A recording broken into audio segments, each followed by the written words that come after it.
Hi guys, welcome to Cafepedia. अब class 11th के लिए जैसा कि हम लोगों ने पहले भी बोला था कि अभी हम लोग अपनी प्रिपरेशन को अभी भी स्टार्ट करके हम लोग कवर कर सकते हैं।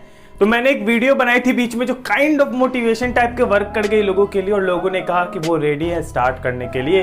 पर कुछ ऐसे लोग होते हैं और कुछ ऐसे लोग होते हैं जरूर जो कि नहीं समझ पाते हैं कि कैसे करना है। ठीक है, अभी देखो हमारे पास काफी कम समय और हमें तुरंत से 12th की प्रिपरेशन भी स्टार्ट करनी है, साथ ही में अपने कॉम्पिटिटिव एग्जाम्स की प्रिपरेशन भी कंटिन्यू रखनी है। तो उसके लिए हम लोग को क्लास 11 का सिलेबस बहुत पहले खत्म करना पड़ेगा। अब इस वीडियो में मेनली हम लोग यही डिस्कस करेंगे कि क्या चीजों को हमें करना है और क्या चीजों को छोड़ना है, और इस बोर्ड पे मैं वही चीजें लिखते जाऊंगा जो जो चीजें तुम्हें अपने दिमाग में रखनी है। तो स्टार्ट करते हैं वीडियो को और चलाते हैं इंट्रो, और उसके बाद बात करते हैं कि हमें कम बोला ज्यादा जो भी पहले बोले फेक फिर करे गाना कॉपी। मेरा लेवल तेरे लेवल से बहुत ज्यादा दूर, बेटे हाथ तो लगा जो तेरी माना। नमस्कार, आपका स्वागत है। बंदे सारे शातिर, जवाब सारे हाजिर, बड़ों से लेके बालक, घरों से लेके बाहर।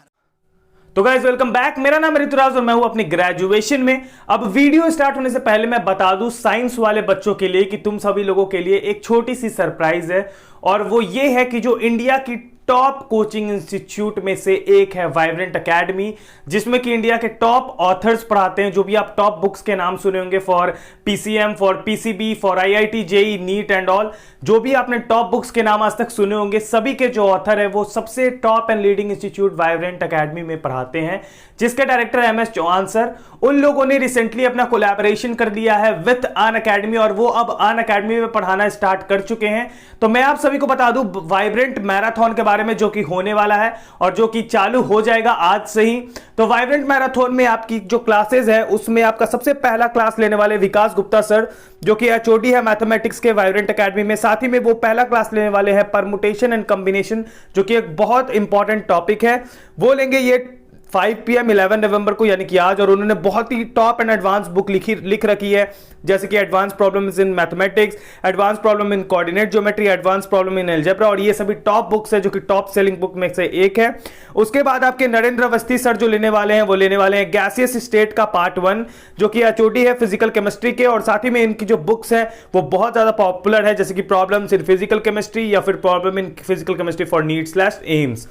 और जो 3 आवर्स का मैराथन, आपका 3 आवर्स मैराथन कंक्वेयर एरोमेटिसिटी है, वो आपके लेने वाले हैं डायरेक्टर ऑफ वाइब्रेंट एकेडमी, जो कि है एमएस चौहान सर, जिनको कौन नहीं जानता। और वो ये लेंगे 16 नवंबर को 5:30 PM में, जो कि एक सोशल एक्टिविस्ट भी है, और साथ ही में इनको 17 ईयर्स ऑफ एक्सपीरियंस है ऑर्गेनिक केमिस्ट्री में। ये डायरेक्टर तो हैं ही वाइब्रेंट एकेडमी के, और साथ ही में ये 18 बुक्स के ऑथर है जो कि ऑर्गेनिक केमिस्ट्री की आती है for NEET and IIT JEE. तो ये सारे जो क्लासेस है ये बिल्कुल फ्री ऑफ कॉस्ट है, इनमें कोई पैसा नहीं लग रहा है। तो मैं आप सभी को अपने एंड से यही सजेस्ट करना चाहूंगा कि आप लोग जाओ, डिस्क्रिप्शन में आपको लिंक मिल जाएंगे क्लास के, आप वहां से जाकर इस क्लासेस को अटेंड कर सकते हो, और ये आपकी प्रिपरेशन को बहुत ज्यादा बढ़ा सकता है। क्योंकि मैं जब भी अगर तुम्हें कोई भी चीज सजेस्ट करता हूं तो वो हमेशा वो चीजें होती है जो कि फ्री है और तुम सभी उसे अवेल कर सकते हो। तो अब हम लोग करते हैं इस वीडियो को स्टार्ट। तो देखो अभी क्या है कि हमारा सबसे फर्स्ट गोल जो होने वाला है, सबसे फर्स्ट गोल वो होने वाला है कि हमें स्टार्टिंग कैसे करनी है। तो जो हमारा सबसे पहला चीज आता है वो ये आता है कि हमें अपनी स्टार्टिंग कैसे करनी है। तो अगर हम लोग इस तरह से गोल अपने ले चले कि हम लोग को सिलेबस किस किस तरह के हैं, तो सबसे पहले तो अपने 3 स्ट्रीम में बांट लेते हैं, जो कि अपना सबसे पहला स्ट्रीम रहेगा अपना साइंस स्ट्रीम, उसके बाद अपना रहेगा यहां पर कॉमर्स स्ट्रीम, और उसके बाद अपना रहेगा यहां पर आर्ट स्ट्रीम। ठीक है, अब देखो प्रैक्टिकली मैं बोलूंगा, ये नहीं बोलूंगा कि ये ऐसा नहीं है कि सब स्ट्रीम आसान होते हैं या फिर सब स्ट्रीम हार्ड होते हैं, ये सब वाली चीजें मैं नहीं बोलूंगा, प्रैक्टिकली बोलूंगा। और वो प्रैक्टिकल बात ये है कि ये टफ है सबसे ज्यादा, ये उससे कम है, और ये सबसे कम टफ है। और ये बात है जो प्रैक्टिकल है, जो कि मैं तुमसे सीधा सीधा बोलना चाहता हूं। अभी देखो मेरे को इस फील्ड की तो पूरी नॉलेज है, क्योंकि ये तो मैंने खुद पढ़ा है और इसमें मैं अपनी ग्रेजुएशन कर रहा हूं। लेकिन इस फील्ड की जहां तक बात रही, तो इस फील्ड का मैंने पता किया उन लोगों से जो कि इस फील्ड के मास्टर्स रह चुके हैं। अब अगर इस फील्ड की बात की जाए तो इस फील्ड को कंकेयर करने में तुम्हें मुश्किल से मुश्किल लगेंगे 1.5 मंथ्स। अगर तुम पूरी डेडिकेशन लगा दोगे तो तुम्हें लगेंगे 1 मंथ। सिंपल सी बात है। इसमें तुम्हें क्या करना है, इसमें तुम्हें कुछ भी नहीं करना। अगर तुम ह्यूमैनिटीज के स्टूडेंट हो, अगर तुम आर्ट्स के स्टूडेंट हो, तो तुमसे मैं बस इतना ही कहना चाहूंगा कि चुपचाप से अपने जितने सब्जेक्ट्स हैं उनको उठाओ। अगर तुम्हारे पास नोट्स अवेलेबल है, अगर नहीं भी है तो मैंने नोट्स दे रखे हैं, बस सर्च करना जाके ह्यूमैनिटीज नोट्स कैफेपीडिया, तुम्हें मिल जाएगा। और ये जो नोट्स होंगे वो तुम उठा के पढ़ सकते हो, लेकिन मैं तुम्हें सजेस्ट करूंगा बाय माय एंड कि तुम एनसीईआरटी उठाओ और तुम पढ़ना स्टार्ट करो, क्योंकि तुम्हें सच में कोई स्ट्रैटेजी की जरूरत नहीं है। तुम चुपचाप से अपने बुक्स को उठाओ और पढ़ना स्टार्ट करो, और सिर्फ जितनी थ्योरीज है, जितने एग्जांपल्स है, जितने सब कुछ है, सबको माइंड में घुसाओ और अपने तरफ से भी कोशिश करो कि नोट्स बनाने के लिए, अगर तुम आगे जाके इसका यूज करने वाले हो, यानी कि तुम अगर आगे जाके सिविल सर्विसेज या फिर किसी कंपटीशन की तैयारी करने वाले हो, तो उन सभी का नोट साथ में बनाते चलना। और अगर नहीं करने वाले हो तो भाई बस पढ़ लो कम से कम टोटली, और एक हाइलाइटर लेके अपने बुक को रंगना शुरू करो। अब ये मत करना कि जैसे हर आर्ट स्टूडेंट करते हैं कि पूरे बुक को ही रंग दिया भाई हाइलाइटर से, तो वो काम नहीं करना। बस टॉप पॉइंट्स को और जो मोस्ट इंपॉर्टेंट पॉइंट्स है उनको तुम्हें करना है, और इसमें सिंपली यही करना है। 2 महीने क्या, तुम्हारे 1.5 महीने में तुम्हारा काम खत्म है। तुम्हें स्ट्रैटेजी की कोई जरूरत ही नहीं है, क्योंकि तुम्हारे पास वो चीज है जो कि तुम इजीली ग्रैब कर सकते हो और इजीली कंकेयर भी कर सकते हो। तो तुम्हारे लिए वीडियो बस यही तक थी, तुम अब जा सकते हो। अभी देखो जो बच्चे साइंस वाले हैं, अब साइंस वालों से मेरा बस यही खास रिक्वेस्ट रहेगा कि तुम्हें सबसे पहले स्टार्ट करने से पहले एनालाइजेशन की जरूरत है। अब एनालाइजेशन किसका करना है, तो तुम्हें एनालाइजेशन करना है अपने होल सिलेबस का।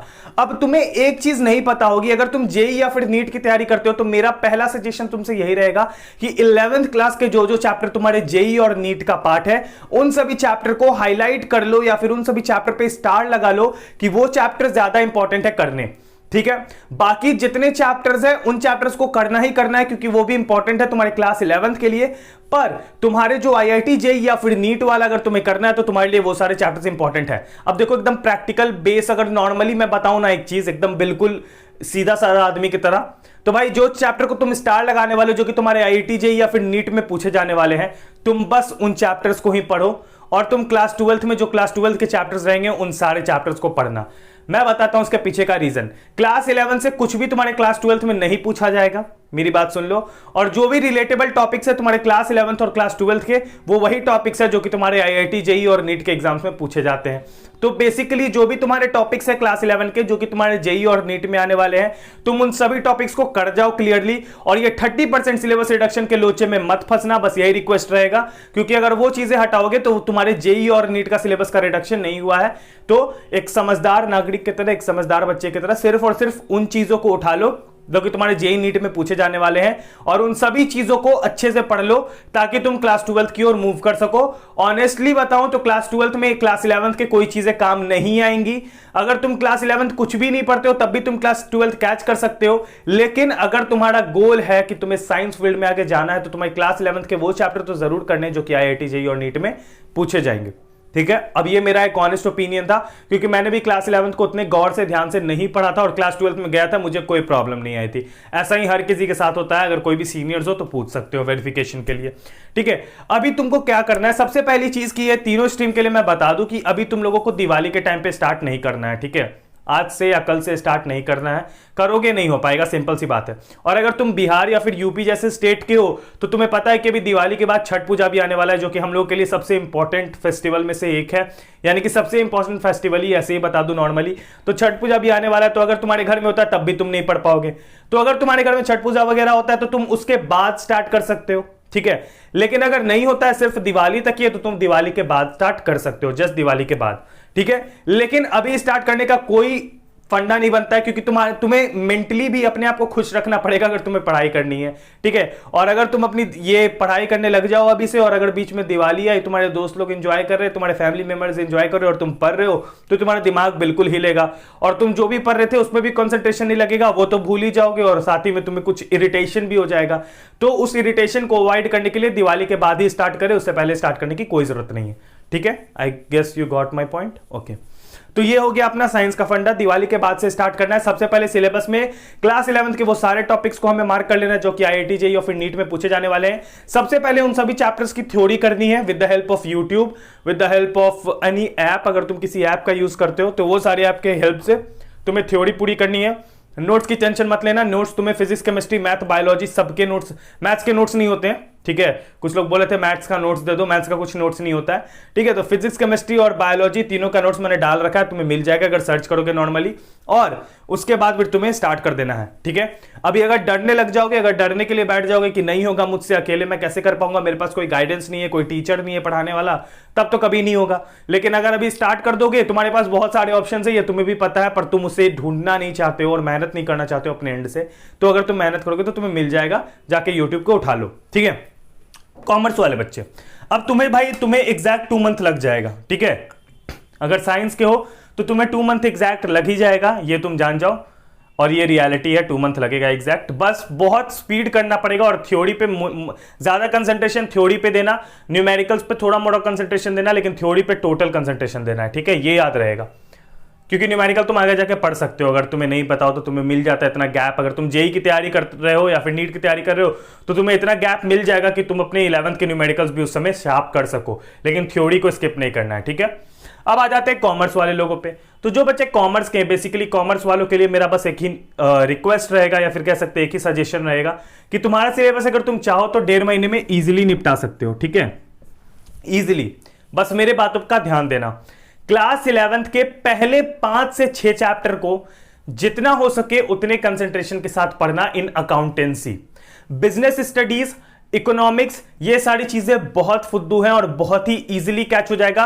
बस बुक लेके बैठने भर की देरी है, वो चीजें कैच हो जाएंगी।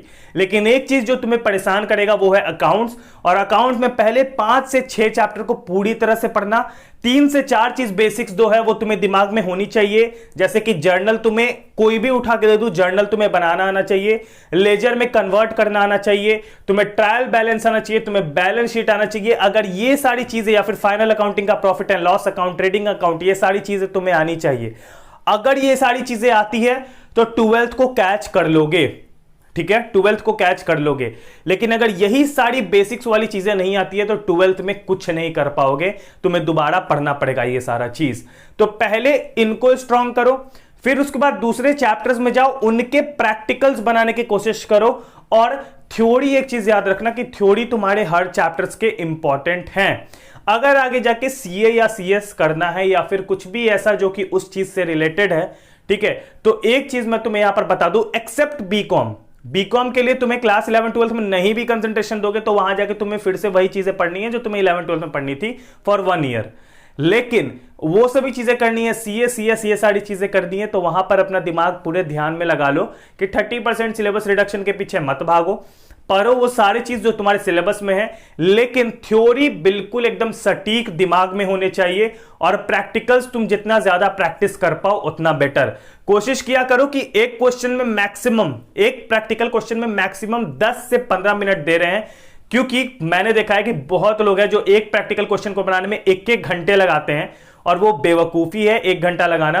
Because I am BCom honours graduate, मतलब मैं ग्रेजुएशन कर रहा हूं तो मेरी 2nd ईयर में हूं, मुझे इतना पता कि 1 घंटा उस पर वेस्ट करना बिल्कुल व्यर्थ है। तुम उस पर कोशिश करो कि और फास्ट करो अपने कैलकुलेशन को, और कैलकुलेटर्स को यूज कर सकते हो, ठीक है, कैलकुलेटर्स को यूज कर सकते हो इफ यू वांट।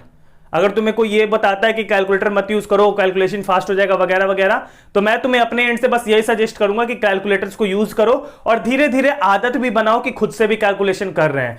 क्योंकि अगर तुम्हें फास्ट करना तो तुम्हें कैलकुलेटर्स चाहिए, ठीक है, क्योंकि एट द एंड हमारा जो मेन, हमें कैलकुलेशन नहीं सीखना है अकाउंटेंसी में, हमें कैलकुलेशन नहीं सीखना है, कि जोड़ घटाव नहीं सीखने आए हम लोग यहाँ पर सीखने आए हैं कि हम लोगों को प्रॉपर किस चीज को कहां लगाना है, किस चीज को कहां नहीं लगाना है, और कहां पे क्या होगा, कहां पे क्या नहीं होगा, क्योंकि ये हमारे डेली लाइफ में यूज होगा एट द एंड। अगर आप एक अकाउंटेंट बनते हो या फिर कोई भी आप ऐसी चीजें बनते हो तो आपको डेली लाइफ में यूज होगा, तो ये चीज आपको पता होनी चाहिए, ठीक है, गॉट इट।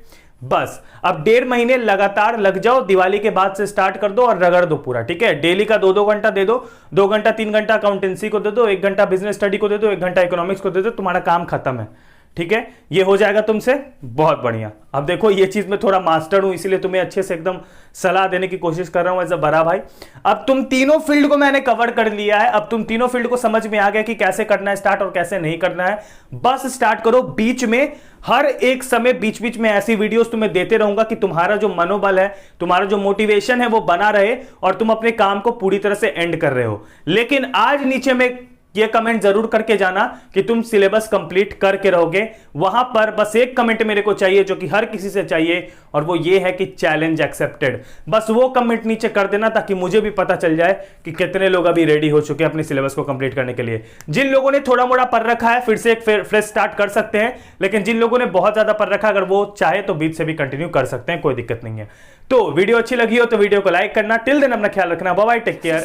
ना सड़े बोलो स्वाहा, जिसे मरना मरे बोलो स्वाहा, अपना काम चल रहा है बोलो स्वाहा, अपना नाम चल रहा है बोलो स्वाहा।